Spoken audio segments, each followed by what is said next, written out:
E aí a recuperação judicial vira uma ferramenta justamente para tentar resolver esse problema. Principalmente se há perspectiva da companhia continuar. Quer dizer, se ela tem algum tipo de goodwill ainda, que seja benéfico no futuro, mas ela está passando por um momento ruim.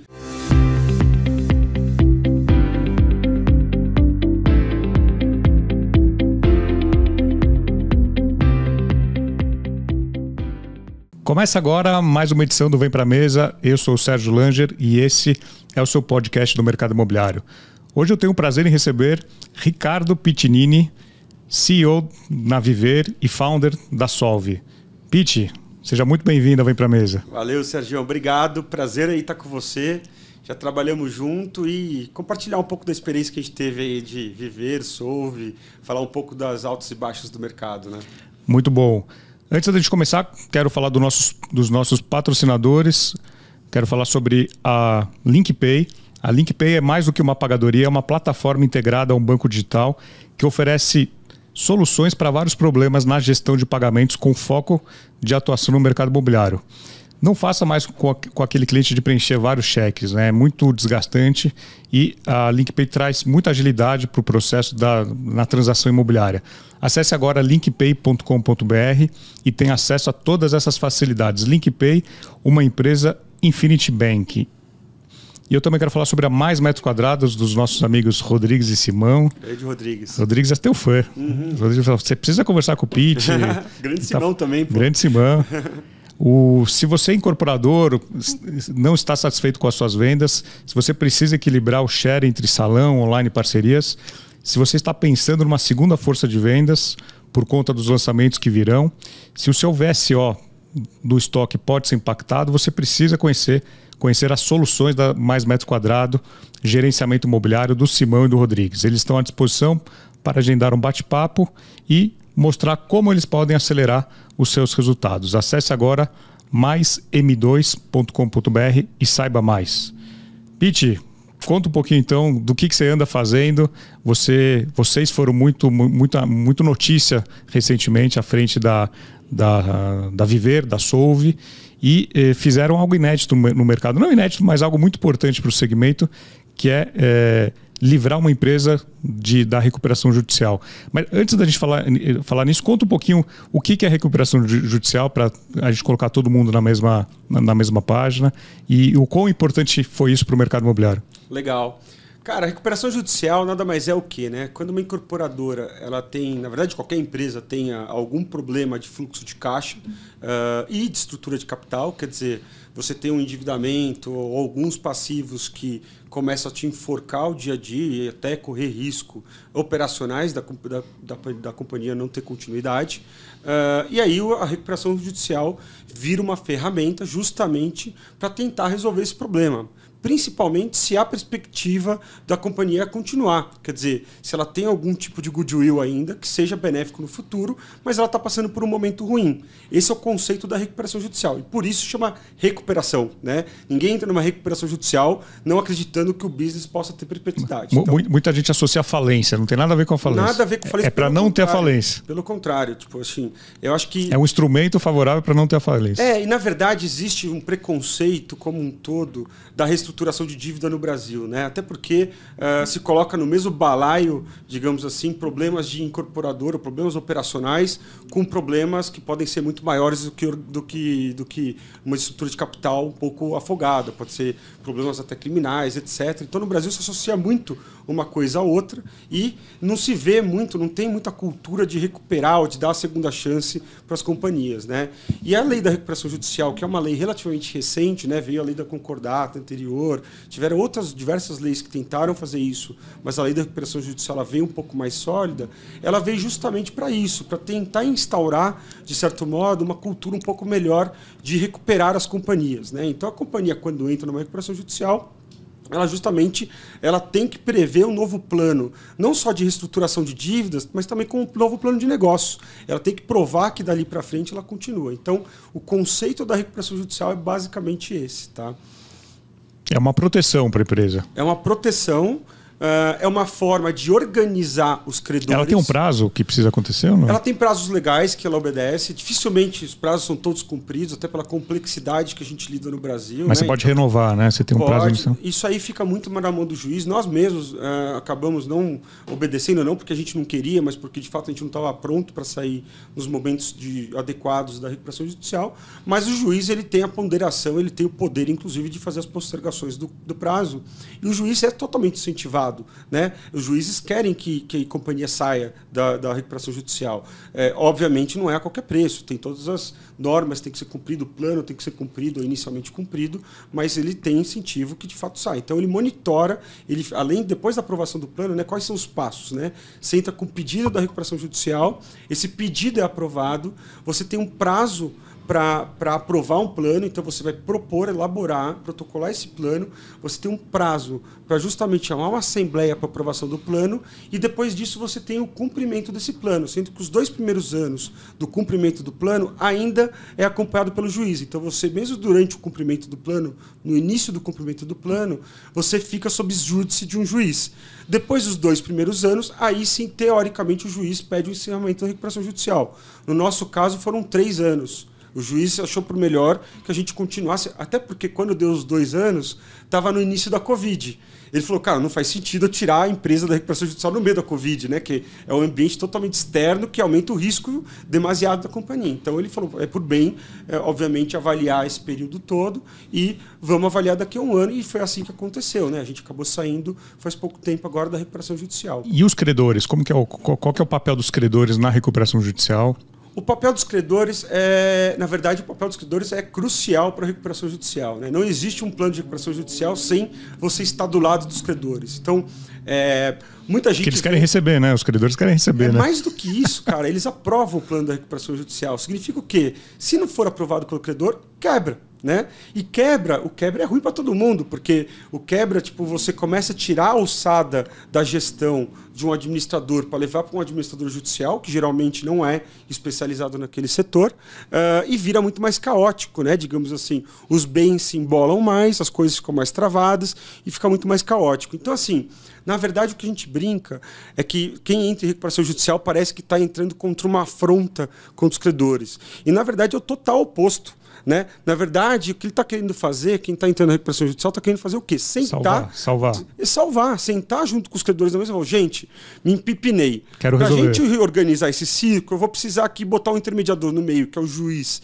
e a AJ, para a gente organizar essa parada toda e se estruturar justamente para conseguir sair da melhor forma para todo mundo. Tanto para credores poder receber o máximo possível, que seja possível, de pagar dentro dos ativos que estão dentro daquela companhia ou dentro dos fluxos futuros estão da companhia, e para o incorporador ou para qualquer outra empresa é continuar com o negócio, é não matar o negócio, né? Não matar a galinha dos ovos de ouro. Então é basicamente esse o papel do juiz, dessa estrutura de aprovação, digamos assim, dentro do plano de recuperação judicial. Eu conversei com o incorporador semana passada, que estava um pouco enrolado, e agora ele me falou, estou em recuperação judicial. Ele se sentiu um pouco mais aliviado. Na cabeça do incorporador, essa fase, ele já, não mais sossegado que não está, mas ele já é o primeiro passo em tentar resolver essa situação? Na verdade, eu brinco que o primeiro passo da recuperação judicial é você sair da etapa da negação. Né? Como existe esse semblante, né, o carimbo da recuperação judicial, e, de novo, ele é confundindo com N e outros carimbos, digamos assim, existe um preconceito próprio, até do próprio dono da incorporadora, o dono da empresa, de entrar na recuperação judicial, que ele passa por uma negação muito grande. E no nosso setor, especificamente, como é um setor extremamente dependente do crédito, né? Então, um setor de alta demanda de caixa, de alto fluxo de caixa, você não vive sem crédito nesse mercado. Então, e, além de tudo, a gente está falando de crédito não só com credores, mas também com o próprio cliente. Né? Sim. Quando você vende uma unidade, você casa com aquele cliente por 3, 4 anos, muitas vezes.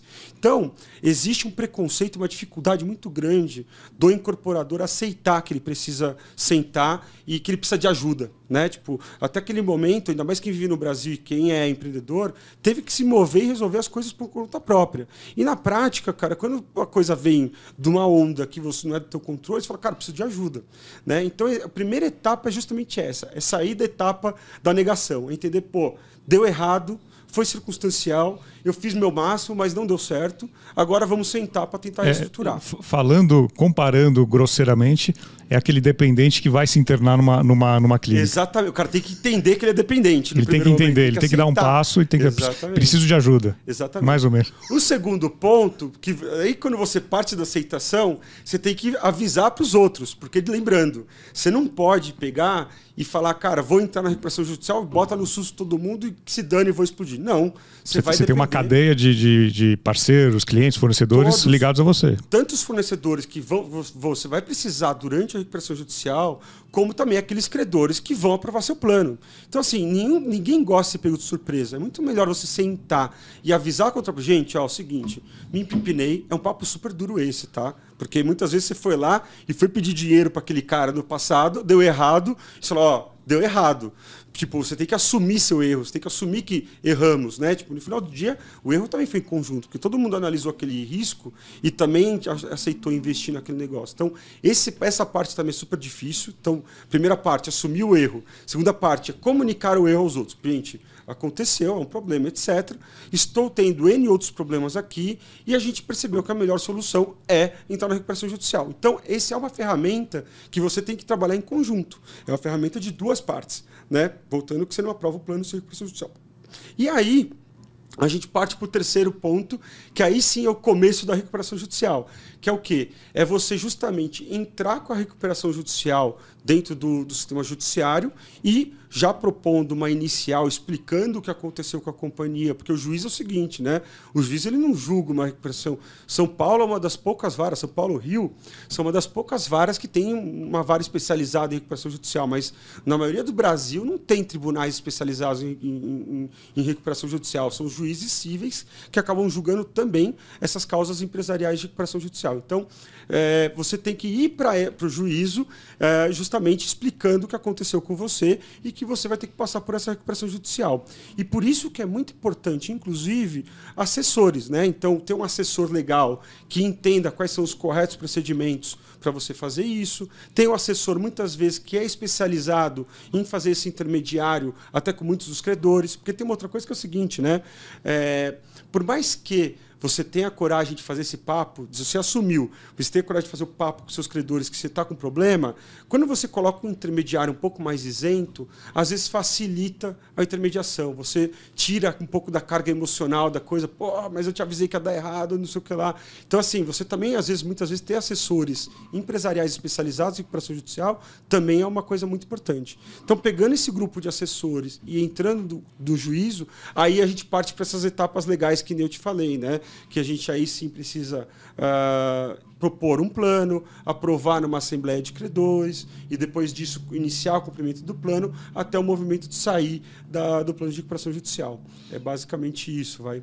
E a gente estava conversando um pouco antes aqui sobre a insegurança jurídica do Brasil, né? Teve há pouco tempo atrás a questão dos distratos e, inclusive, muito se fala por conta de algumas recuperações judiciais recentes, por conta do número enorme que tivemos de distratos no país e do patrimônio de afetação, né? O que você pode falar sobre isso?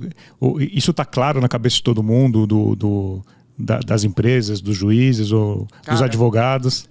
Pô, que pergunta, cara. Posso dar um passo para trás? Pode. Né? Tipo assim, se a gente resgatar um pouco da história do Brasil, até a década de 90, a gente só tinha hipoteca como hipoteca, penhora, eventualmente, como instrumento de garantia, né?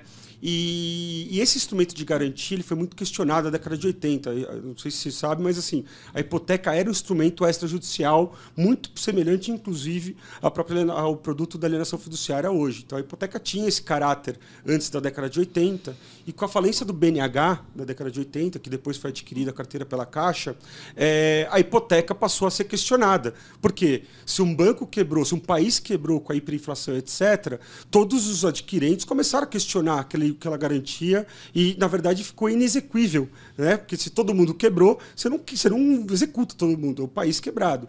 Então, ela passou a ser justamente questionada no sistema judiciário e foi justamente isso que demandou uma nova lei. Então, a década de 90, ela começou a ter um princípio de volta do mercado, né? No meio para o final da década de 90, começou a ter um princípio novo de volta de mercado, mas ainda com pouco crédito, porque não tinham, digamos assim, uma segurança jurídica dentro do financiamento para o setor imobiliário. E aí, tanto é que quebrou em call no final de 80, né, no final do dia, que foi também emblemático. E aí os nossos administradores perceberam, falaram, bom, precisamos começar a dar um pouco mais de segurança nesse setor, que é um setor, inclusive, importantíssimo para o crescimento do país, né, a habitação. Né? Foi quando, na década de 2000, começou um pouco antes essa elaboração, foi quando, na década de 2000, iniciou-se quase que do zero novamente, uma retomada de uma nova legislação para esse setor. Né? Tipo, eu estou falando isso, um monte de advogado vai me criticar, mas, assim, de fato, a gente teve uma nova onda de tratativas de leis dentro do setor, que foi justamente quando iniciou-se uma criação da alienação fiduciária e a criação do patrimônio de afetação. Né? Que foi muito importante. Por exemplo, o uso da SPE, ela não era uma atividade comum, né? Em qual não tinha SPEs ainda, tipo, não se construía cada projeto numa empresa diferente. O uso da SPE também passou no mesmo tempo, quase que como um conceito de patrimônio separado, né? de patrimônio de afetação, começou a ser utilizado nessa época também para dar segurança para o credor que fosse emprestar. Então, entendendo isso, né, que no Brasil, de fato, tipo, essa nova onda do mercado imobiliário, ela tem uma lei que, tipo, de fato tornou mais consistente esse mercado a partir da década de 2000, né, 2001, 2002, a gente percebe o quão novo é o nosso mercado.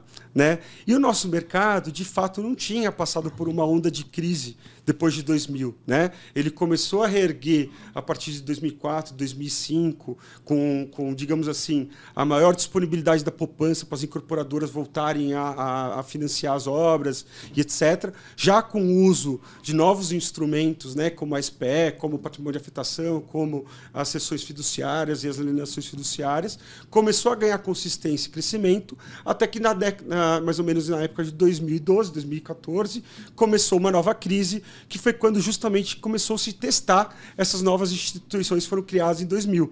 Então, a alienação fiduciária, o patrimônio de afetação e etc. E a gente foi percebendo que o quê? Eu que acabei eu fui forjado muito nesse setor, né, nesse mercado que já estava bem estressado, e a gente percebeu que a alienação fiduciária se comportou muito bem. Os juízes, eles respeitam muito a extraconscursalidade, né, a garantia preferencial da alienação fiduciária e, inclusive, extrajudicial da alienação fiduciária e das cessões fiduciárias. O patrimônio de afetação, ele foi uma entidade que foi criada, que ele deu uma diretriz, mas a gente sente que ainda, digamos assim, que é muito louco. Né? O patrimônio de afetação, ele prevê que ele transfere, digamos assim, as responsabilidades do incorporador para os adquirentes, digamos assim, caso haja algum problema naquela obra. Por outro lado, é como se você estivesse transferindo, se a gente fosse fazer um comparativo, a responsabilidade de um médico para um paciente, né, que não tem a especialidade de fazer aquele negócio ficar de pé e vai ter uma dificuldade para sincronizar aquelas tarefas todas que demandam uma incorporação. Então, assim, ele melhorou muito, quer dizer, ele deu mais segurança para o adquirente. Por outro lado, ele ainda não resolveu, de certo modo, totalmente essa questão do vácuo de responsabilidades e de skills de uma incorporação que é interrompida no meio, digamos assim. Mas, de novo, já é uma evolução. E diversos outros cenários foram testados. E quando a gente fala da Lei da Recuperação Judicial especificamente, ela é uma lei que também foi criada, é muito recente, 2005, ela começou a ser testada mais em 2010, e também é uma lei que vem evoluindo muito. Então está saindo, inclusive, melhoras dentro dessa lei, etc., que vem dando um pouco de tração mais para essa lei. Por outro lado, a incorporação ela é muito específica. Né? Então, a interpretação da lei para a incorporação ela pode ser diversa, dependendo, inclusive, de cada um dos tribunais de região e dependendo de cada um dos casos. Por isso que é tão importante você fazer, antes de entrar na recuperação judicial, você entender qual que é o tamanho do problema. O que você quer direcionar para cada um dos problemas? Como você quer segregar esses problemas? Porque no final do dia você tem que fazer o quê? Clusterizar os problemas e fazer planos diferentes para cada um dos problemas. É isso que trata uma recuperação judicial. Então, eu acho que é esse amadurecimento. E aí, quanto mais tem casos no mercado, o mercado também vai ficando mais maduro, né? Vai vendo o que deu certo, o que deu errado, por aí vai. Então, eu acho que assim, estamos tentando responder agora de forma mais sucinta, apesar de ter sido super prolixo aqui, eu acho que assim, a gente está num momento de amadurecimento de leis. Eu acho que está ficando legal, acho que está melhorando muito, as pessoas têm um entendimento muito maior, os juízes, os tribunais, os credores, os adquirentes, todo mundo está aprendendo meio que junto, mas ainda acho que tem muito passo para dar. Tanto é que a gente teve uma proposta que foi muito bacana, a proposta dos distratos que vieram, e foi uma evolução muito grande, mas acho que tem muito mais coisa para a gente vir, para a gente se transformar no mercado maduro, né? Se a gente for comparar com o mercado europeu e o mercado americano, são mercados de quase centenas de anos, muito mais maduros, consolidação, né? Muito maior e com um amadurecimento muito maior. Eu acho que a gente está indo para essa linha, estamos dando passos, não estamos no passo 10 ainda. E você é engenheiro civil de formação, fez Poli, USP. E antes de entrar no mercado imobiliário, você trabalhou no Jacques Giannini. O que você fazia no Jacques Giannini? Fazia pé, mão, unha, não? Pé, mão, tudo. Axila, tudo. Tô brincando. Cara, Jacques Giannini foi uma história muito legal, que eu tenho muito orgulho de contar. Eu tive a experiência de um amigão meu, que é neto do Jacques da Giannini, do Olivier. Um abraço pro Olivier aí, se ele escutar. E, cara, era uma época que eu tinha saído do mercado financeiro, era 2007, 2008, e o mercado financeiro tinha dado aquele bolsa, 70 mil pontos, que hoje pode parecer ser pouco, mas na época era muita coisa. E veio, de repente, aquela crise subprime lá fora, etc., e a bolsa afundou. E aí, cara, eu fiquei meio decepcionado um pouco com o mercado financeiro. Eu falei, cara, eu acho que eu gosto mais do mundo real, não sei o que lá. E aí, em conversa, que eu já tinha muita conversa com o Olivier, ele falou, pô, tô aqui ajudando minha avó, dona Janine, inclusive, o seu Jacques, um grande abraço para eles. Tô ajudando aqui minha avó a dar uma reestruturada na companhia. A empresa ainda era pequena naquela época. Não, já tinha 60... Acho que o Jacques Giannini até hoje é a maior rede de salões de cabeleireiro do Brasil, com 60 salões, já tinha 60 salões. Já tinha 60 salões. Tipo, o Jacques Giannini, na década de 2000, eles tinham uma aura, tem até hoje, são fortíssimos, mas tinha uma aura, assim, de ser super inovadores. A dona Janine era amiga da dona da L'Oréal, foi a primeira pessoa a trazer L'Oréal no Brasil, olha a loucura, né? Então é uma sumidade a dona Janine. E aí eles estavam com essa franqueadora, tipo, estavam no modelo de franquia, e a gente estava meio que discutindo como que a gente podia fazer melhorias, etc, etc. E ele falou, cara, não quer vir trabalhar aqui comigo? Vir para o mercado real, a gente vê o que dá para fazer, papapá. Então foi uma experiência muito legal nesse sentido, assim, foi uma experiência bem administrativa. Era um outro mundo, né? Porque engenheiro, tipo, civil, então tive que até mudar minha linguagem, minha forma de falar, minha forma de tratar as pessoas. Como era muito franquia, eu tive que praticar muito essa psicologia do administrador, então escutar muitos franqueados.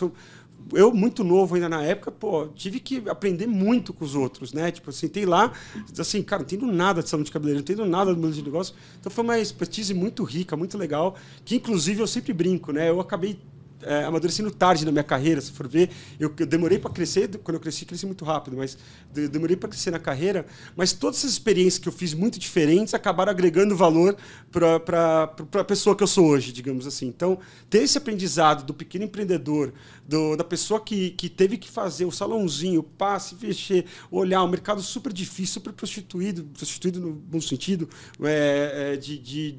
de ter muitos autônomos. A concorrência enorme, né? Concorrência enorme, etc.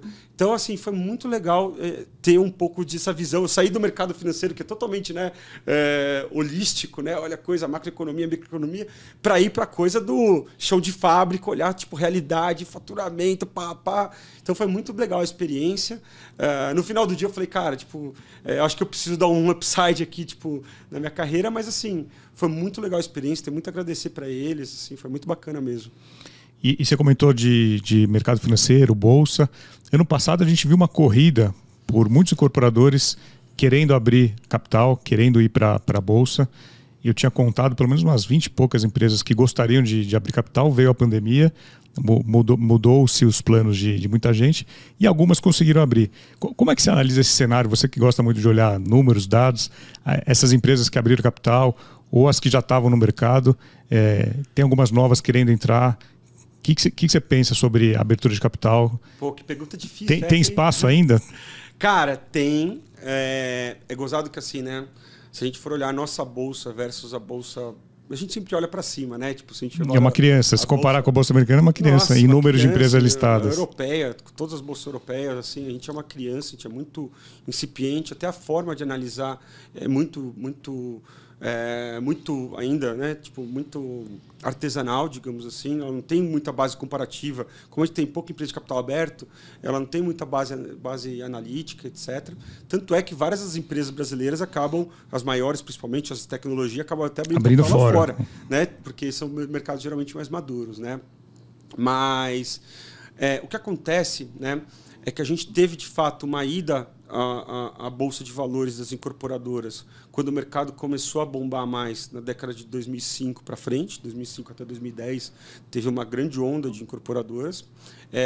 Só que, naquele momento, a gente tinha, na verdade, era um veículo para investidores internacionais investirem nessas incorporadoras. Era o único jeito, praticamente. Era a melhor forma, digamos melhor assim. forma.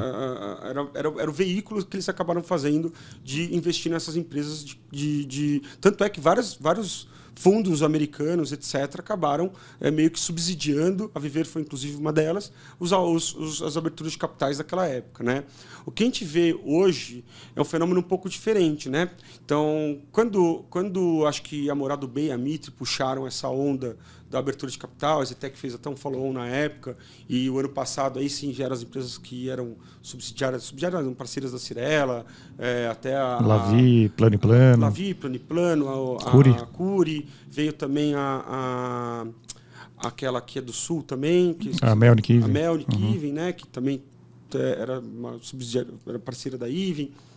Quando elas vieram, todos esses elementos de capitais, eles vieram muito com o dinheiro brasileiro, né? E a gente vê o brasileiro com, digamos assim, a disposição muito mais de alocação em bolsa, né? Tipo, a gente vê crescendo a posição do brasileiro, quer dizer, o gringo ainda não voltou para o Brasil, né? Então, de fato, se abriu uma janela para isso. Por outro lado, a própria Covid, digamos assim, gerou uma insegurança muito maior dentro desse mercado. Ainda mais é um mercado que é, digamos assim, precificado no risco e no crédito.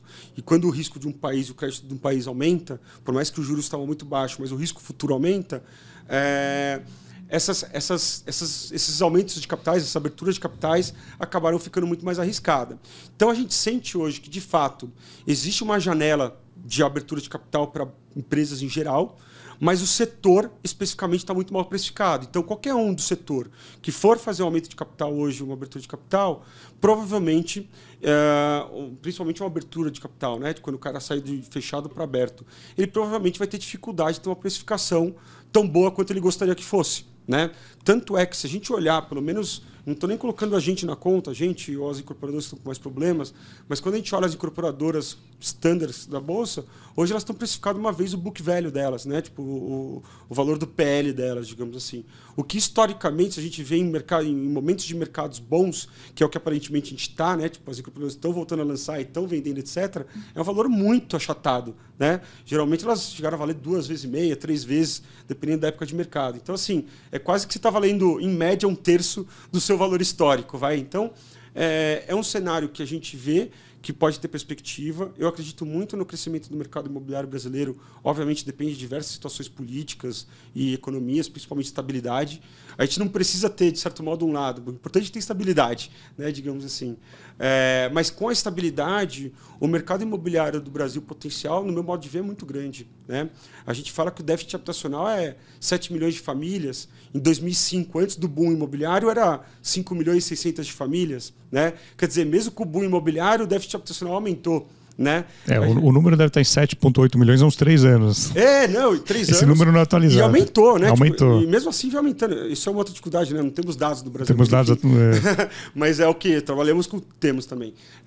O outro ponto é o seguinte: o crédito imobiliário no Brasil é irrisório, é incipiente, né? Tipo assim, a própria cultura do brasileiro, ela é movida no curto prazo, ela é movida no cheque especial e no cartão de crédito, um pouco porque a nossa dívida é muito curta, né, e muito cara, né? Se a gente alongasse, e dívidas longas, historicamente, elas vêm do crédito imobiliário. Se a gente alongasse a dívida, a gente conseguiria, inclusive, dar mais capital de giro para as pessoas no curto prazo, né? Pagando menos o serviço da dívida, né?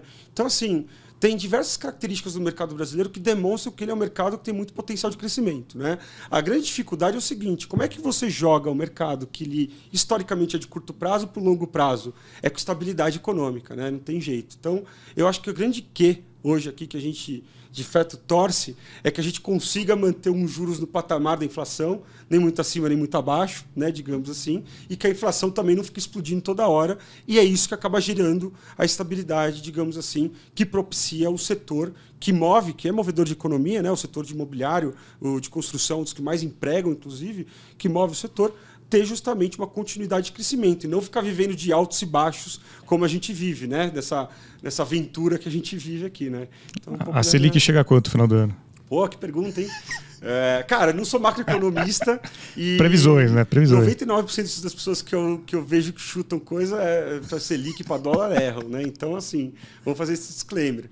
Mas eu espero que a gente tenha acumulado já uma inflação muito alta, então que a inflação ela se reduza, ou pelo menos ela se mantenha até o final do ano num patamar um pouco mais constante, né? Apesar que a gente está tendo agora aumento de custo de energia, etc., que são riscos que não estavam calculados, mas a gente espera que ela se mantenha a inflação.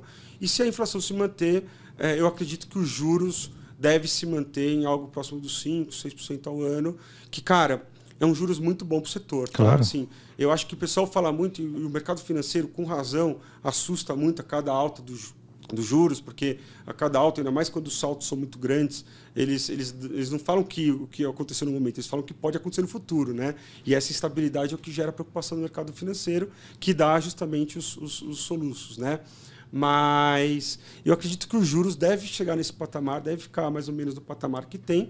E ainda assim, se a gente for ver para o mercado imobiliário, se a gente vê que historicamente o juros de financiamento imobiliário, né, tipo que a gente fala da poupança, ele é muito menor do que a Selic historicamente, e a gente está vendo o fenômeno ao contrário, que a Selic vem sendo menor do que os juros de financiamento imobiliário no último ano, né, digamos assim, eu vejo isso como um cenário muito positivo para o setor.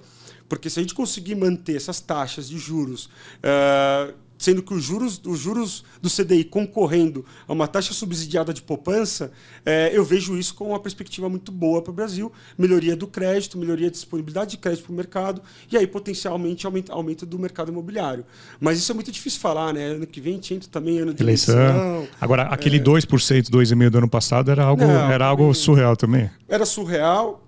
Eu acho que foi bacana eles terem sustentado um pouco essa época para mostrar que é possível também, para mostrar que foi fogo de palha. Mas eu acho que na minha percepção, em termos de política monetária, né, e de juros, eu acho que um juros aproximado da inflação brasileira, e a inflação ela tem que existir, porque a gente também tem que crescer, e a inflação também ela acaba, digamos assim, refletindo o crescimento do país. Os juros próximo à inflação é um juros que, na minha cabeça, é o adequado. É o cara que você acaba regulando a política monetária brasileira e não destoa demais os outros países, né? Tipo, o real não fica muito barato nem muito caro do que ele está hoje, né? Eu acho que é essa que é a busca da estabilidade perfeita que os nossos economistas, que são muito mais inteligentes do que eu, devem estar buscando, né? E a sua primeira experiência no mercado imobiliário foi na PDG? A minha primeira experiência no mercado imobiliário foi na PDG. Eu estava saindo do Jacques Janine, inclusive, né? Tive experiência no mercado financeiro. Na verdade, trabalhei um pouquinho de construção, estágio na época de faculdade. Falei, cara, vou testar um pouquinho aqui. Na época, assim, não me atraiu muito. Fui para o mercado financeiro, fui para o Jacques Janine. E aí, depois, fui para a PDG. Não entendia bolhufas de incorporação. Eu lembro que um amigo meu me indicou lá dentro e era para eu trabalhar na área de corporação, e a minha primeira chefe na PDG falou, não, você vai trabalhar aqui comigo, que era a Manu, também abração para a Manu, hoje está na Ômega, adoro ela, e ela me puxou para uma área de repasse, e eu não sabia nada que era repasse, né, assim. E uma área de repasse, para quem entende, é uma área extremamente transacional dentro da companhia, né? Então, assim, eu que tinha, de certo modo, um viés muito mais financeiro na época, acabei indo para uma área de repasse, mas para fazer um pouco do planejamento de repasse. E a PDG estava... Que o repasse é o momento que a obra está pronta, né? Que o cliente vai financiar no banco. Explica o que é o repasse. No caso da PDG, o repasse, o que é o repasse, né? O repasse nada mais é do que a incorporadora, quando vende um imóvel, tem um crédito contra ela, do cliente para ela, digamos assim, é uma compra e venda, e ela pega esse crédito e repassa esse crédito para o banco. Quer dizer, o devedor dela deixa de ser o cliente para ser o banco paga ela e aí o cliente fica financiando esse fluxo com o banco. Né? Existem 2 grandes tipos de repasse no Brasil, que é o repasse associativo, que é o Minha Casa Minha Vida, na planta, etc. E o repasse... Minha Casa Minha Vida não, Casa Verde Agora a Casa Verde Amarela. Então, se corrigir. Sei quando você é velho, quando você já erra o nome. Mas e o repasse SFH, que justamente é quando o crédito é transferido só após o final da obra. Né?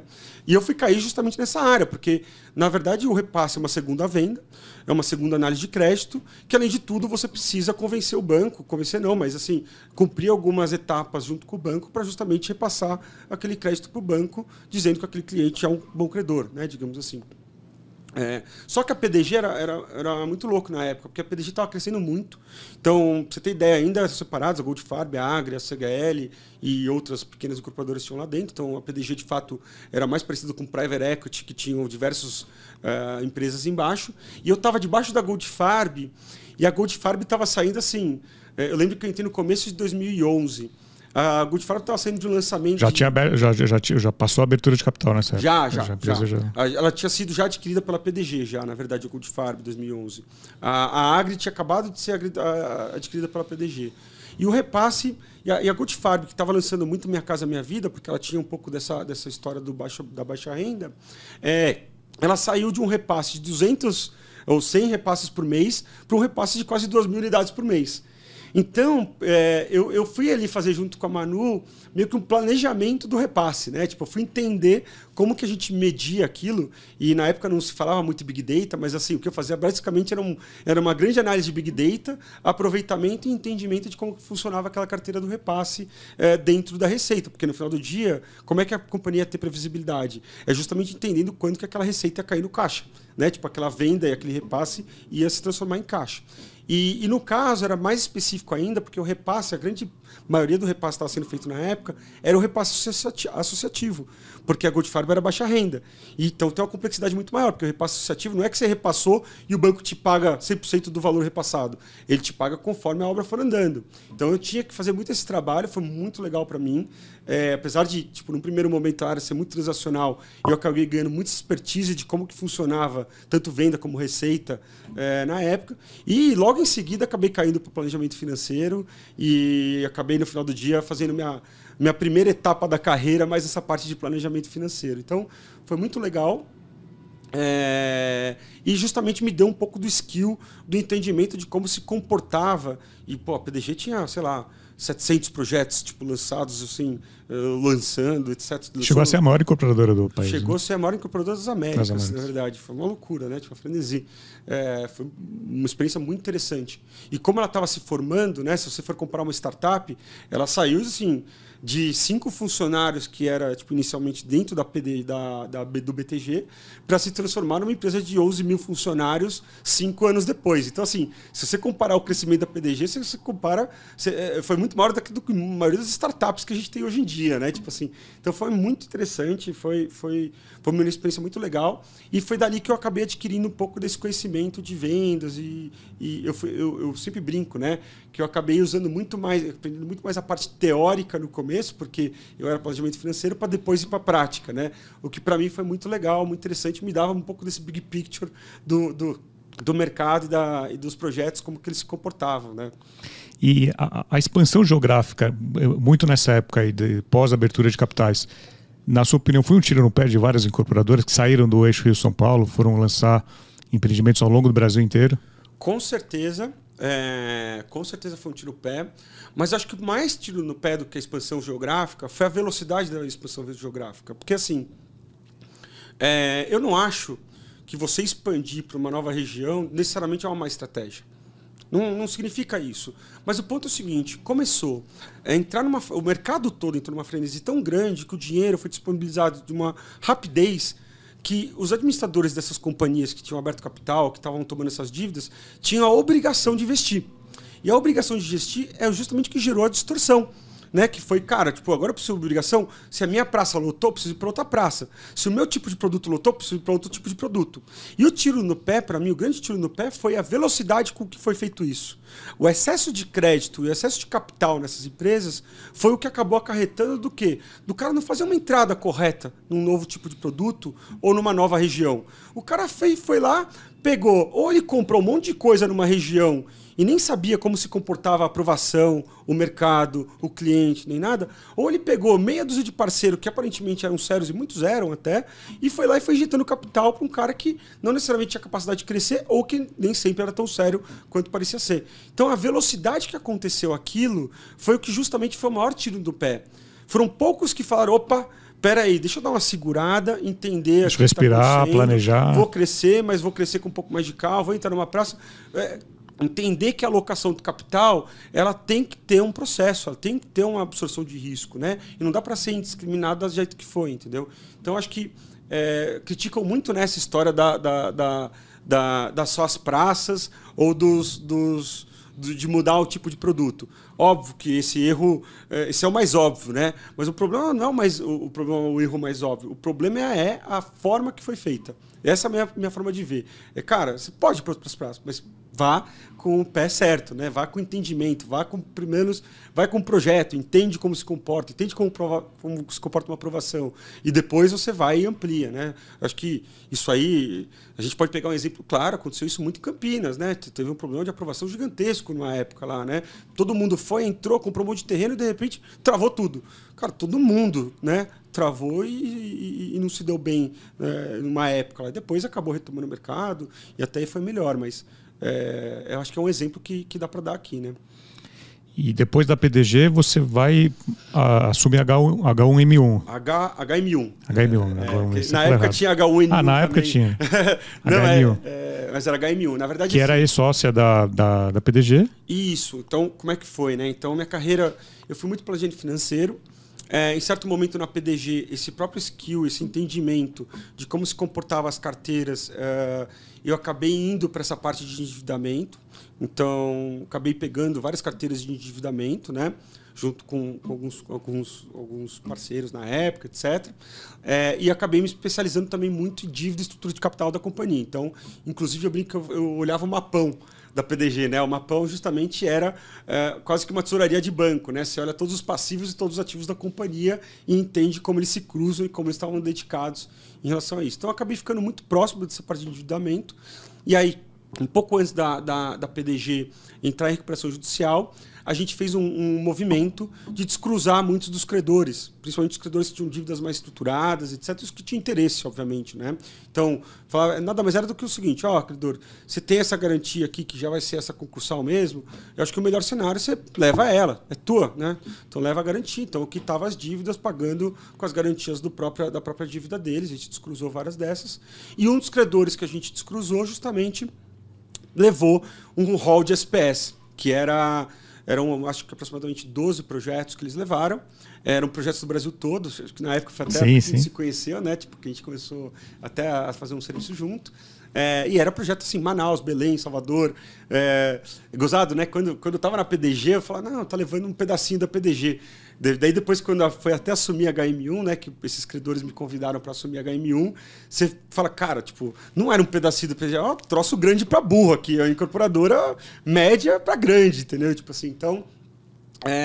foi exatamente isso, né? Então descruzamos vários e esses credores me convidaram justamente para ir tocar esse portfólio, né? E eu até brinquei com eles, né? Eu falei, pô, mas eu sou aqui bom de número, finanças, etc. Mas eu não sei vender imóvel, não sei, né, construir obra, etc. Mas no final do dia, assim, chegamos a um acordo, eles gostavam de mim, eu também gostava deles.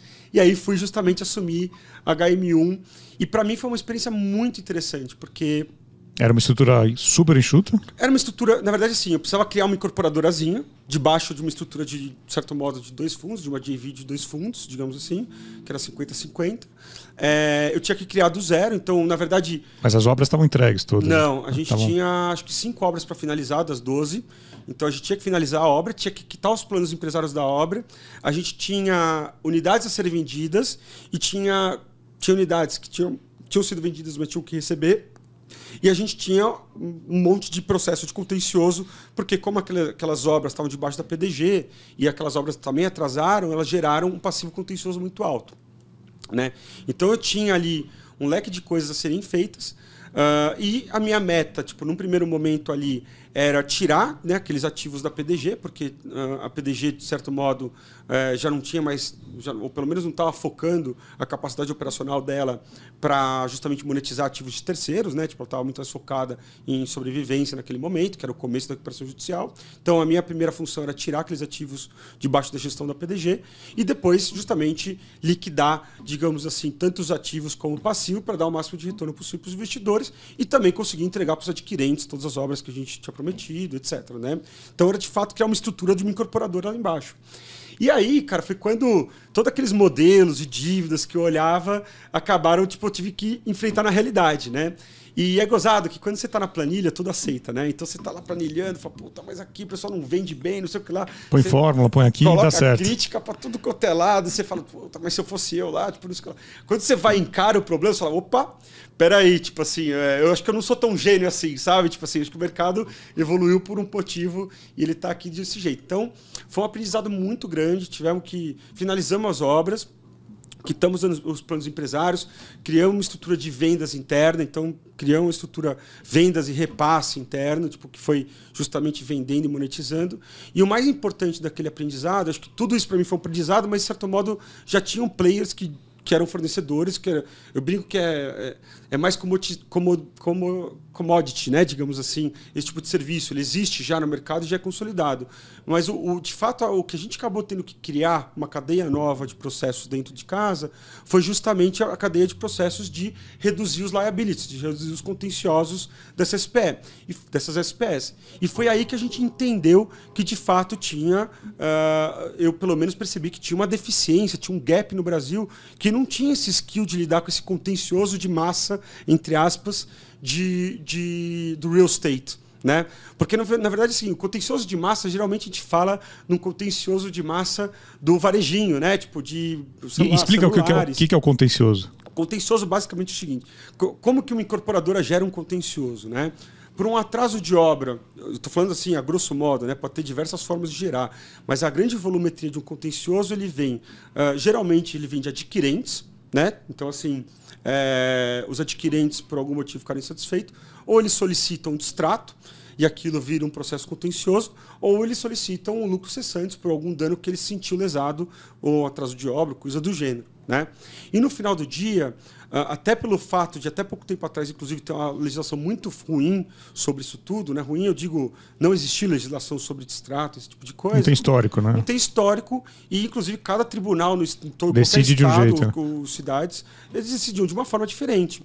Então, a grande dificuldade é você, primeiro, né, entender como que funciona essa carteira de contencioso e entender como que você vai propor uma política de negociação junto com esse contencioso, né? E isso envolve você justamente se subsidiar o máximo possível de informações do que aconteceu naquele processo, né? Você tem que entender, cada projeto, por exemplo, tem uma história diferente, então você tem que entender a história do projeto, tem que entender a história do cliente, para justamente conseguir montar uma política que seja aderente à realidade, quer dizer, que você consiga reduzir paulatinamente e que seja eficaz essa política. E, em paralelo, ser feita também com alguns outros efeitos colaterais do próprio setor. Então, assim, o fato de ter tido muitas incorporadoras com problemas ao longo desse tempo acabou se gerando uma indústria de advogados que vendiam a tese, né, dos lucros cessantes, e até a falta de legislação também acabou permitindo isso há um tempo atrás.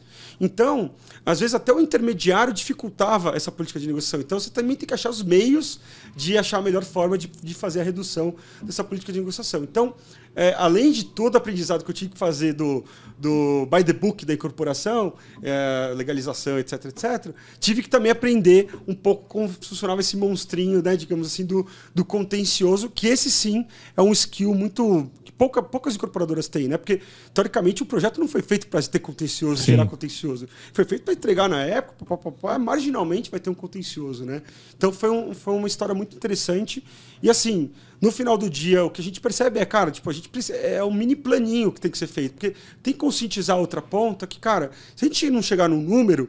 Vai ser ruim para todo mundo. Vai ser ruim para todo mundo. Se um receber tudo, todos os outros 200 não vão receber nada. Então, um pouco desse play E outra, né, cara, assim... A gente vai até falar um pouco mais pra frente de Solvo, especificamente, sim, que é já vamos entrar. Esse skill que a gente quer justamente fazer cada vez mais esse skill da recuperação dos empreendimentos. Mas, cara, como é que eu atraio investidores novos num projeto que está todo judicializado?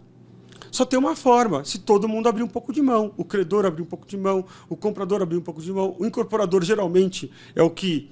zero o investimento dele, caso ele tenha feito algum. O permutante tem que abrir um pouco de mão. Essa é a forma, né? E no final do dia, eu brinco que é uma mini recuperação judicial, né? No final do dia. Nada mais é do que tentar botar todo mundo na mesa, bolar um plano novo para todo mundo, propor um plano novo e vamos agora retomar esse projeto e fazer daqui para frente, né?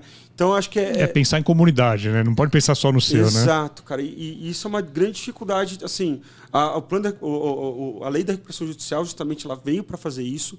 A própria lei da recuperação extrajudicial, ela também é um pouco desse conceito, mas eu acho que também tem que ter um pouco a característica do... Não existe muito players que conseguem oferecer isso, digamos assim. Eu diria que no mercado imobiliário nenhum que consegue ter esse nível de experiência, que sente e consiga organizar um plano novo, explique e ter a capacidade de, nas pontas, explicar e justamente botar isso para andar, entendeu? E aí que a gente viu um diferencial interessante, falando mais para frente de Solvo. E aí o bom trabalho na HM1 veio o convite da Viver, que naquela época estava muito mal das pernas.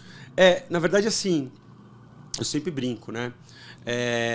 HM1, a PDG foi uma faculdade, né? Tipo, então, assim, eu só tenho a agradecer, cara. Assim, eu sei que teve várias dificuldades, etc., mas aprendi demais lá dentro. A HM1 foi uma pós. A HM1 foi uma pós. E a Viver é a vida real, né? Tipo assim, a Viver agora cara, vai, implementa, né? E, basicamente... eu já estava ali na HM1. Que a Viver assim, você usou tudo que você sabia da PDG mais da experiência da HM1 exato, e colocou em prática. E crendo ou não, né, assim, quando você tem... por mais que eu sempre fui um cara muito ownership, minha característica de carreira sempre foi um cara muito de tocar e fazer a coisa como se fosse minha, etc. No momento que você tem o comando, de você de fato tem que tomar as decisões, a HM1 me deu muito isso, né, de falar, cara, agora é por você, entendeu? Não tem chefe, não tem nada, você tem que pedir, tem que resolver, entendeu? Tipo, não tinha terceira instância, né? Tipo, era eu e eu, né? Tipo assim. Então, assim, foi uma experiência muito legal que deu confiança disso. A gente conseguiu fazer um bom trabalho lá, acho que na HM1. A gente conseguiu monetizar e entregar as torres, resolver boa parte do contencioso. Mas, assim, foi muito legal a experiência.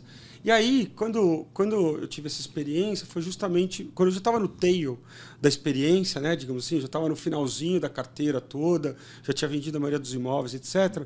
Perdeu um pouco do propósito de estar ali na HM1, né? Cumprir o que precisava. Exatamente. Aliás, quanto melhor você fizer esse trabalho, mais rápido você vai ficar desempregado, né? Tô brincando aqui, mas é um pouco do conceito. E aí... Hoje você não fica mais desempregado, né? Pelo seu histórico... Eu gosto de desafio, cara. No final do dia eu vi que é isso. Mas, enfim. E aí, o que aconteceu foi que a Jive tinha feito uma operação na Viver, de comprar um crédito na Viver, ao qual ela tinha pego alguns ativos em ação. Essa operação que a Jive fez foi importantíssima, acho que eu diria que crucial para a continuidade da companhia. Já fez essa operação já com o plano aprovado da recuperação judicial da Viver. Então, ela fez a operação com as peças que tinham ficado fora da recuperação judicial. Ela comprou um crédito de um grande banco. Ela dacionou uma parte desse crédito em unidades. Então, ela ficou com uma parte desses créditos, tudo alinhado com a Viver. E uma outra parte, ela virou acionista da companhia. Então, ao mesmo tempo, a Jive virou acionista e virou cliente da companhia, digamos assim. A Viver teria a obrigação de monetizar esses ativos da Jive que ela tinha comprado, né, os estoques e recebíveis. E, do outro lado, ela virou uma sócia ali em cima. E, nesse momento, o board justamente me convidou, até pela experiência que eu tinha tido com a HM1, né, de estar mais acostumado com ativo estressado, um pouco de experiência de recuperação judicial, que eu não vivi de fato a recuperação judicial na PDG, mas eu vivi o pré, que foi 2 anos e meio de pré-recuperação judicial na PDG. Eles me chamaram, me convidaram. Para mim foi um desafio gigantesco. Assim, agradeço demais a Jai, o board, a ter dado essa oportunidade, porque para mim foi um desafio gigantesco. Imagina que eu tinha 35 anos na época, 34 anos na época. Sei tocar uma empresa de capital aberto no meio de uma recuperação judicial. Já estava em recuperação judicial? Já tinha aprovado o plano, inclusive. Mas, assim, estava iniciando o cumprimento. Assim, não tava tinha um longo caminho ainda. Um longo caminho. No meio de recuperação judicial. E, digamos assim... E aí você analisou os números. Né? Cara, quanto tempo para aceitar ou não? Eu tive um prazo muito curto para aceitar. Foi uma loucura, assim. Mas, assim, em 2 semanas eu tive que sentar com advogados, entender direitinho qual que era a estrutura de capital da companhia, sentar com a companhia, olhar o cash flow, olhar os ativos, mensurar os riscos, colocar se tivesse algum retorno, etc. Então, eu tive umas 2 semaninhas para avaliar ali. Eu falei, cara... Vamos. Cavalo selado não passa 2 vezes, cara, tipo... E do chão, uma coisa que eu aprendi na PDG também, né? Assim, do chão não passa, né, cara? Assim, eu vou fazer o meu melhor, vou dar o meu melhor. Eu vou tentar fazer, tipo, sempre o que eticamente for o mais correto. E o que eu coloco eticamente é muito louco, porque quando você entra numa companhia que está tão estressada, você passa por dilemas éticos todo dia. Né? Vou pagar fulano ou ciclano, vou pagar salário, vou pagar... Quando você passa por Tem gente que não quer nem atender o telefone, né? Quando toca o Não, tipo, assim, cara, tem muita gente que infelizmente pega na pessoa física. Eu entendo isso, entendeu? É dolorido mesmo, o sonho da vida, etc. Então você passa por dilemas éticos todo dia, mas assim, no final do dia, quando você faz o que é certo, tipo, você batalha pelo melhor e as coisas dão certo, sabe? Então, entrei lá dentro, fiz essa avaliação toda, falei, cara... Vamos embora. Assim, eu acho que... E foi muito, muito, muito pela experiência. Achei que, cara, tipo... de novo, né? Não sei se ia ter outra oportunidade dessa na vida. Me sentia preparado, tipo, amadurecido. E fui para cima. Fui para cima. A companhia, tipo, ela estava num momento de inflexão, de fato. Então, assim, ela estava, de fato, com caixa muito apertado. Muito apertado. Então, o primeiro ano foi um ano muito difícil lá dentro, porque foi um ano que a gente teve que, imagina, entender o que estava acontecendo, porque uma coisa é você olhar número, outra coisa é você sentar e viajar nas pontas, entender, papá.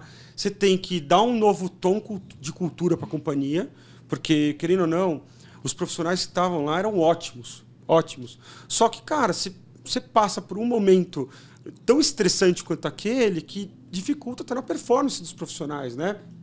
Então, você tinha que eventualmente entender como que você conseguiria mudar essa cultura e se eventualmente precisava fazer uma requalificação do headcount, etc. Isso com pouco caixa e ainda tendo que desestressar vários problemas ainda, porque a recuperação judicial, ela, digamos assim, ela mata o 80-20, né, ela faz o Pareto da estrutura de capital da companhia, mas ela não mata 100% dos problemas da companhia. E tinha muito questão a ser resolvida ainda, né? Muita coisa travada, muita dívida extra-concursal que não estava resolvida e etc. Então, o primeiro ano foi um ano assim de... Quais foram as primeiras medidas tomadas nesse primeiro ano? Caixa. Primeira coisa. Proteger caixa. Proteger caixa, muito... cara, tinha que achar ativo pelos cantos para dar alguma liquidez no começo para fazer a sobrevivência da companhia. Então foi caixa. Mas falando um pouco na equipe, foi trocado a equipe? Foi a gente na prática é o seguinte, né? Em 1 ano e meio a gente praticamente trocou 100% da equipe. De novo, não porque eu tenho uma pessoa que trabalha comigo, o Arthur trabalha comigo, ele fala muito, né? Tipo assim, as pessoas ficam cansadas dos mesmos problemas, né? Tipo, ainda mais que vai viver, tinha 30 anos de casa, tipo, cara, existe um cansaço, pô, de novo esse problema. Para mim era tudo novo, mas para quem estava falando de novo, mais um gestor aqui, né? Tipo, tinha passado por N gestões diferentes, de novo para explicar, etc. Então, tinha que dar uma oxigenada na equipe. A gente conseguiu fazer isso com mais intensidade do segundo semestre em diante de 2019. Mas foi caixa, entender qual era o ativo. Então eu fiz um mapeamento assim profundo. Eu sempre brinco, né? O mapão que eu tenho lá da companhia, dos meus ativos. O que eu fazia na PDG eu tenho até hoje, como culturalmente destinar a viver, de ter um mapa de ativos claro e a gente tem plano de ação para todos os ativos, seja pulverizado, seja o ativo mais estruturado, de forma muito organizada. E a gente foi justamente isso, né? Com a geração de caixa, a gente fez investimentos em tecnologia, porque a gente tinha uma tecnologia muito ultrapassada ali na companhia, então fiz a troca de sistemas, assim, tudo meio que no caos, até que no final do ano a gente conseguiu liberar uma série de ativos dentro da companhia, tipo, aí fez uma negociação muito boa de liberação de ativos, foi quando a gente conseguiu respirar e fazer a geração de caixa da companhia. Quando você faz a geração de caixa, aí você começa a sair debaixo da linha d'água, respirar, olhar para cima e falar, cara, o que eu preciso trazer aqui para dentro agora? E aí eu comecei justamente a trazer digamos assim, a parte mais estratégica da companhia, né? Então, trouxe operações, trouxe finanças, trouxe gente de gestão, trouxe equipe. E aí a gente foi, de fato, mudando a cara da companhia. Então, a gente começou, de fato, a mudar a cara da companhia a partir de agosto, setembro de 2019. E dali em diante a gente começou a ganhar um corpo de operação, porque quando a gente também começou a fazer as negociações para destravar os ativos, lembrando que a Viver teve 15 projetos que ficaram fora da recuperação judicial, e nesses projetos a gente teve que justamente tratar um por um, fazer plano a plano. Quando a gente começou a fazer o plano a plano, implementar, foi quando a gente começou a reerguer operacionalmente a companhia. E 2020 é até ruim falar isso, né? Porque 2020 foi um ano trágico, a pandemia, né? Para o mundo. Pro mundo. Mas para a gente foi um ano muito importante, porque o mercado deu esse respiro para a gente, né? Então ele estava começando a bombar e ele, de certo modo, deu uma segurada, tipo, nos lançamentos, nas vendas, etc. E do nosso lado deu tempo da gente, de fato, arrumar a casa. Então foi o melhor ano operacional da companhia dos últimos 10 anos. Então foi um ano muito bom 2019 operacionalmente. Criamos equipes, criamos estruturas, processos, principalmente cultura. Hoje em dia, assim, orgulho tremendo da equipe que a gente vem trabalhando, que é equipe parruda, disposta a encarar os problemas da frente e que justamente está preparando para um novo momento de companhia. Então foram basicamente esses os cenários que a gente foi construindo. Resolvemos, sem brincadeira, uns 20 processos, 20 credores ainda que não estavam resolvidos, que não tinham sido resolvidos dentro da recuperação judicial, o que foi muito bom para a companhia, liberou mais ativos, etc. Até justamente propiciar a gente estar no momento que a gente está hoje, que é parar de olhar o passado e olhar o futuro, né? Então, com a base forte, com a estrutura de capital bem ajeitada, caixa na companhia para investimento, equipe boa, a gente hoje tem, digamos assim, o conforto de parar de só olhar para trás. Óbvio que a gente ainda cuida de algumas coisas do passado, para olhar para frente, justamente olhando as duas unidades de negócio que a gente está criando agora. E aí uma dessas unidades de negócio é uma unidade que vai ajudar incorporadoras ou parceiros ou fundos e bancos a fazer exatamente o que vocês fizeram nesse curto espaço de tempo. Exatamente. Eu acho que eu, pessoalmente, fui quase que 100% forjado nesse mercado mais estressado, né, digamos assim. Então, você gosta de problema? Cara, é gozado, né? Eu já até pensei muito sobre isso, né? Até de um tom meio freudiano, né? Assim, de você meio que buscar os problemas para sua vida no final do dia. Mas eu gosto do desafio intelectual que esse problema. Você gosta de desafio, não é problema? É o desafio intelectual, cara, porque no final do dia é isso que, né, te move, né? E justamente essa empresa que a gente está criando agora, que é a Solve, o que a gente faz? A gente compra projetos interrompidos, né? E eu acho que vem muito da característica que eu principalmente adquiri lá em HM1, né? Porque no final do dia tive que assumir ativos que estavam ou interrompidos ou com a obra, digamos assim, a ser finalizadas, que tinham contencioso, etc. E na Viver, ela foi uma ótima experiência para a Solve, porque ela tinha praticamente 6 ou 7 projetos que estavam interrompidos, que a gente teve que reerguê-los, né? Então teve que bolar um novo plano e reerguer.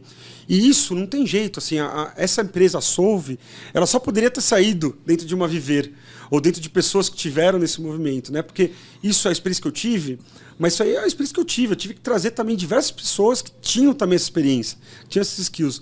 E hoje a equipe que a gente tem, ela está preparada para isso, para justamente lidar com esse problema complexo, fazer um plano e implementar esse plano. Então a Solve, basicamente... Já com carimbo de algo que foi realizado com sucesso. Exato, track record, né? Tipo, tem um track record dentro e fora do que a gente já fez em outras experiências. Então a Solve, ela vem justamente para isso. Ela vem para comprar ativos estressados. Brasil inteiro. Brasil todo, porque a gente não escolhe onde a obra está parada. Obviamente, a gente restringe a praças com mais de 1 milhão de habitantes, porque também praças muito pequenas, você começa a entrar em outro tipo de risco, né? Tipo, é outro desafio. Outro tipo de desafio. Mas são praças que são um pouco maiores, mas a gente olha o Brasil todo, principalmente capitais, né, digamos assim. E basicamente o que a gente faz é comprar esse ativo, ou a gente compra da incorporadora a um valor muito baixo, ou a gente compra um crédito do banco que a gente acaba ficando com ativo, a obra parada, né, geralmente, ou a gente mesmo compra de patrimônio de afetação essas obras para dali sim fazer um novo plano e recuperar essa obra e gerar valor. Porque o ponto é, óbvio que a gente tem o nosso retorno esperado sobre cada um desses ativos, mas ele gera valor não só para a gente. Ele gera valor para todo mundo, gera valor para o adquirente, gera valor para o credor que já tinha provavelmente write-offado aquele crédito, gera valor para a prefeitura, gera valor para o cara que tem uma padaria do lado, que no final, para uma obra parada, juntando um rato e eventualmente, né, até outros problemas que podem ter, é feio visualmente, né? Ele piora o bairro. Né? Então a gente gera valor para a comunidade como um todo. Né? Essa pauta hoje, SG, isso é uma proposta por si só. Né? É um pouco do conceito que a gente vem trabalhando a Solve. E vocês já estão conversando com algumas empresas aí ao longo do Brasil? Cara, só para você ter ideia, de novo, né? Esse mercado não tem dados, então a gente tem uma dificuldade gigante de ter dados, mas assim, pelo que a gente já fez estudo sobre dados gerais de mercado, só de faixa SFH tem mais de 2.000 obras paradas. Quando a gente entra Minha Casa Minha Vida, mais do que deve dobrar esse número de obras paradas no Brasil como um todo. A gente já mapeou 150 obras que tem o perfil de Solve, e a gente tem hoje em torno de 25 obras que a gente está negociando já com a contraparte, tá? Então a gente deve afunilar em 6 no curto prazo, coisa do gênero, mas a gente tem hoje um pipeline a gente de fato, de novo, né? O ano passado foi um ano muito de recuperação de autoconfiança operacional. Então a gente montou a estrutura operacional. A partir do final do ano passado, a gente falou, bom, fazemos isso bem, estamos num momento bom, vamos começar a tornar isso um novo negócio e botar de pé. Então começamos a ir atrás de justamente estruturar os novos negócios. E de lá para cá a gente conseguiu já juntar um pipeline de 140 obras. Cara, se a gente lançar 6 por ano já está ótimo, assim, já é uma incorporadora boa, né? Digamos assim, 6, 7, digamos assim. Então, cara, tipo, obviamente tem uma capacidade de expansão muito grande, né? Conforme a gente for ganhando mais confiança, mais estrutura, tem uma capacidade de expansão muito grande. Então, assim, a gente vê um mercado com muito potencial. Eu não vejo competidores nesse mercado, não porque não querem, mas porque, de fato, pouca gente passou pela experiência que a gente passou, né? Tipo, de novo, dificilmente teria um player que aparecesse só se viesse de uma outra empresa que teve algum problema parecido, né? Então a gente tem muito isso na nossa cabeça, que a gente está meio sozinho, e a gente já vem fazendo parceria com grandes bancos, incorporadores, patrimônios de afetação, a gente vem conversando, e a gente está bem animado, cara. Porque e os bancos olham com ótimos olhos. É gozado, né? Porque sim. Assim, a gente tem mais intimidade com um grande banco que a gente gosta muito dos caras, os caras são muito bons. Alguns bancos olham com os bons olhos, outros ficam meio ressabiados, porque também, querendo ou não, a Vivre vem desse histórico da recuperação judicial. Então, assim, o pessoal também fica com o pé atrás, recuperação judicial, esse cara, né? Tipo, querendo ou não, tem um pouco dessa quebra da confiabilidade. Mas a gente vem de pouco em pouco conquistando. E uma coisa que é importante, né, Sérgio, é o que eu falei para você. A gente não quer crescer, a gente não quer fazer aquele jato para cima. É muito mais importante direção do que velocidade, né? Tipo, o que eu tinha falado para você. O problema não é você ir para novos mercados, é você saber o time correto de acelerar e frear. Então a gente está justamente querendo mostrar, já estamos com, sei lá, alguns projetos que estão próximos de fechar, digamos assim, dentro do perfil Solve. Então a gente está querendo mostrar que dá certo para justamente talvez dar o próximo passo e ir crescendo com consistência, entendeu? Então é a nossa cabeça também. Não adianta eu pegar e querer falar, agora os 5, 6 grandes bancos do Brasil, todo mundo injeta a obra em mim. Não vou conseguir resolver tudo do dia para noite, entendeu? Eu sou super-homem. É isso. Tipo, então eu prefiro pegando aqui, resolve outro, do que jota tudo aqui, etc. Não vou dar o passo marca a perna, entendeu? Então é um pouco do conceito que a gente vem trabalhando aqui da Solve. Muito bom, Pete. Estamos nos aproximando do fim aqui desse papo. Muito bom revê-lo, conhecer toda essa trajetória aí nesses últimos anos que a gente não tinha se encontrado. Parabenizar pelo todo o trabalho, seu trabalho e da equipe toda que estão fazendo e agora vão disponibilizar para o mercado inteiro as soluções da Solve aí para todo o mercado. E quero que você deixe uma mensagem final aqui para toda a nossa audiência aqui. Pô, queria agradecer aí você, tipo, baita parceiro. Eu acho que assim, essa experiência toda que a gente vem tendo vem sendo uma experiência que habilita a gente muito a olhar esse mercado de uma forma diferente. Um pouco do que a gente viu, né, para esse mercado é que ele não tinha a saída quando as coisas davam errado, né? Geralmente o mercado ele tem a saída quando as coisas dão certo, que é o natural, e quando dava errado ele travava, a hora parava. No fundo etc, do poço, né? Não tinha uma escadinha para sair. Exatamente, não tinha escadinha, não tinha o way out, né? As carteiras de NPL, eles ficam travadas nos bancos em relação a essas partes dos ativos estressados, né? Então a gente viu essa oportunidade. A gente fez muito benchmark também nos mercados de fora, principalmente depois da crise subprime nos Estados Unidos e na Europa. Teve esse movimento de players que acabaram se posicionando desse movimento e que muitos deles até começaram a olhar o mercado brasileiro, mas o mercado brasileiro é uma jabuticabinha, né? Tipo, você tem que entender as particularidades, não só da lei brasileira, mas como também de cada uma das regiões, né? Então a gente viu essa oportunidade e, ao mesmo tempo, a gente vê muito propósito nessa atividade, né? A atividade que ela, obviamente, ela tem que gerar valor, tem que gerar retorno, mas ela tem propósito por si só, que é justamente resgatar um projeto, um sonho que estava lá interrompido. Um sonho, não só do sonho dos adquirentes, mas o sonho de uma pequena sociedade, né? Tipo assim, cara, a gente viu obras paradas em regiões nobres, né? Das cidades, entendeu? Então, isso, querendo ou não, deteriora, né? A imagem da cidade. Então, um pouco da cabeça que a gente tem, do propósito que a gente tem, ainda mais quando a gente está num modelo que precifica melhor o ESG, né? Digamos assim, a gente naturalmente tem esse DNA ESG. Então, a gente acredita muito no modelo de negócio que a gente está, tanto é que a gente já veio demonstrando a capacidade junto dos projetos que a gente tocou aqui. Então, é um pouco da nossa cabeça e, pô, fiquem à vontade aí para também tirar mais curiosidade do nosso site de RI, essas coisas. Estamos à disposição também, caso vocês queiram ter mais dúvidas para tirar. Legal, Pete. Bom, é isso, pessoal. Semana que vem tem mais. Tchau.